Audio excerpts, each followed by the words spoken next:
آج ہم ایک ایسے کتاب کے بارے میں بات کرنے والے ہیں جو آپ کی زندگی کو سنوارنے اور آپ کو صحیح راستے پر چلنے کی ہدایت کرنے میں مدد کر سکتی ہے۔ یہ کتاب ہے مدد کا کتاب، جو ایک معروف روحانی پرسنالٹی امام الہداد کی لکھی ہوئی ہے۔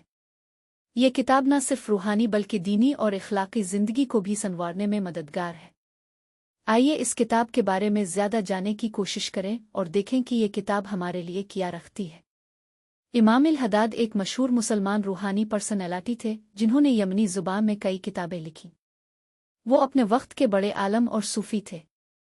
ان کی لکھی ہوئی کتابیں آج بھی لوگ پسند کرتے ہیں اور ان سے فائدہ اٹھاتے ہیں۔ مدد کا کتاب ان کی ایک مشہور کتاب ہے جس میں انسان کو زندگی کے مختلف پہلوؤں میں مدد ملنے کی دعا اور رہنمائی کی ہے۔ یہ کتاب ایک روحانی سفر کی کہانی ہے جو ہمیں اپنے اندر کی گہرائیوں تک لے جاتی ہے۔ یہ کتاب ہمیں بتاتی ہے کہ کیسے ہم اپنی زندگیوں کو معنی بخش سکتے ہیں اور کیسے ہم اپنے مقصد کو پورا کر سکتے ہیں۔ یہ کتاب ہمیں سکھاتی ہے کہ ہم کس طرح اپنے دل کی آواز سن سکتے ہیں اور کس طرح ہم اپنے عہدے کو پورا کر سکتے ہیں۔ اس کتاب کا مرکزی خیال ہمیں یہ سمجھانا ہے کہ ہم کس طرح اپنی زندگی کو بہتر بنا سکتے ہیں اور کس طرح ہم اپنے آپ کو بہتر بنا سکتے ہیں۔ اس کتاب سے ہمیں بہت سارے اہم سبق ملتے ہیں، لیکن آئیے 3 اہم سبق کا جائزہ لیں۔ سب سے پہلا سبق ہے کہ ہم کس طرح اپنے دل کی صفائی کر سکتے ہیں۔ دوسرا سبق ہے کہ ہم کس طرح اپنے آپ کو بہتر بنا سکتے ہیں۔ تیسرا سبق ہے کہ ہم کس طرح اپنے عہدے کو پورا کر سکتے ہیں۔ یہ تینوں سبق ہمیں بتاتے ہیں کہ کس طرح ہم اپنی زندگی کو سنوار سکتے ہیں اور کس طرح ہم اپنے مقصد کو پورا کر سکتے ہیں۔ پہلا سبق ہمیں سکھاتا ہے کہ کس طرح ہم اپنے دل کی صفائی کر سکتے ہیں۔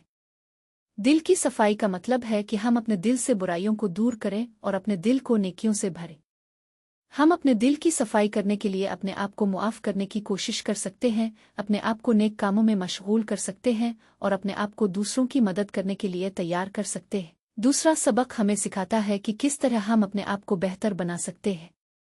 اپنے آپ کو بہتر بنانے کا مطلب ہے کہ ہم اپنے آپ کی خامیوں کو دور کریں اور اپنے آپ کی خوبیوں کو بڑھائیں۔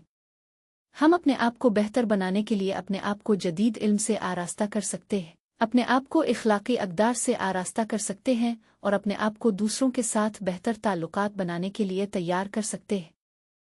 تیسرا سبق ہمیں سکھاتا ہے کہ کس طرح ہم اپنے عہدے کو پورا کر سکتے ہیں۔ عہدے کو پورا کرنے کا مطلب ہے کہ ہم اپنے عہدے کو حقیقت میں تبدیل کریں۔ ہم اپنے عہدے کو پورا کرنے کے لیے اپنے آپ کو تیار کر سکتے ہیں، اپنے عہدے کے لیے منصوبہ بندی کر سکتے ہیں اور اپنے عہدے کو پورا کرنے کے لیے کوشش کر سکتے ہیں۔ اس کتاب کا اختتام ہمیں ایک اہم پیغام دیتا ہے۔ یہ پیغام ہے کہ ہم اپنی زندگی کو سنوار سکتے ہیں اور اپنے مقصد کو پورا کر سکتے ہیں۔ ہم اپنے آپ کو بہتر بنا سکتے ہیں، اپنے عہدے کو پورا کر سکتے ہیں اور اپنے دل کی صفائی کر سکتے ہیں۔ آئیے ہم اس کتاب کے پیغام کو اپنے دلوں میں رکھیں اور اپنی زندگی کو سنوارنے کی کوشش کریں۔ آئیے ہم اپنے عہدے کو پورا کرنے کی کوشش کریں اور اپنے آپ کو بہتر بنانے کی کوشش کریں۔ اس کتاب کا پیغام ہمیں یہ سمجھاتا ہے کہ ہم اپنی زندگی کو کس طرح بہتر بنا سکتے ہیں اور کس طرح اپنے مقصد کو پورا کر سکتے ہیں۔